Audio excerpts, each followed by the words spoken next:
ஆமா, வாழ்க்கையில் ஒரு சிலர் தனக்கு மேல ஒரு கொள்கை, தனக்கு மேல ஒரு விஷயம் நினைக்கிறாங்க. அதுல ஒருத்தர் இங்க இருக்கிற ஜெய் ஸ்ரீராம் சொல்லக்கூடிய அதாவது அவர்கிட்ட இருந்து ரிப்போர்ட் எடுத்து நான் ரொம்ப சந்தோஷப்படுறேன். ஏனென்றால் இவர் ராமல்லா கோயிலுக்கு போய் அந்த போலீஸாருக்கு சுடப்பட்டு அவர் பக்கத்துல இருந்த 2 பேர் இறந்தோம்.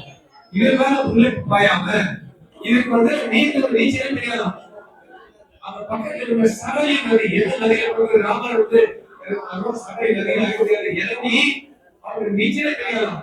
பக்கத்தில் இருக்க வேண்டிய தண்ணி 3 அடி மட்டும் இருந்துச்சு. அவங்க நடந்து இப்பேற்பட்ட ஒரு வீரனுக்கு நம்ம எல்லாரும் மரியாதை செலுத்தி கை கட்டணும். அவர்கள் சொல்றாங்க குருமாலை இந்தியில இங்க வெள்ளக்காரன் கொண்டாடுற விஷயம்.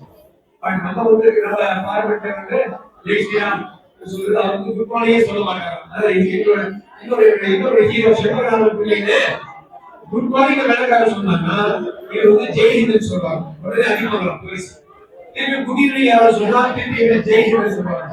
அவர் பேரு ஜெய்ஹிந்த் சிவராமன் பிள்ளை. அவருடைய ஜெய் ஸ்ரீராம் சந்தானம் சந்தானே சொல்லாதீங்க, குருமாலைக்கு சொல்ல மாட்டேன். ஜெய் ஸ்ரீராம் மட்டும் கூப்பிட்டாங்க. எந்த ஒரு கொள்கையா இருக்கலாமா, அந்த ஒரு கொள்கையே உயிர் நாளையாக வைக்கக்கூடியவர் தான் ஒரு நாயகன், ஒரு கதாநாயகன். உயிர் தப்பிச்சு 10 பேர் தான் இன்னைக்கு அந்த 10ல ஒருத்தர் இருக்காங்க. இவங்க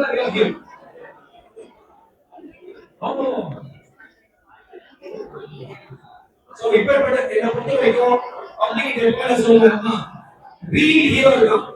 10 பேர் சொல்லுவாங்க. ஒவ்வொரு தட்டம் நின்றுடும் ஹீரோ. சும்மா அல்ல சினிமா. இவங்க ரொம்ப நாளையும் துப்பாக்கி கொண்டாலும் உயிரை பழைய வச்சு போடுவதுதான் வீரர். ஒவ்வொரு போலீஸ்காரர்கள் ஒவ்வொரு காவலர்கள் ஒவ்வொரு சோல்ஜர் ஒரு நாடு உயிர். சரிங்களா?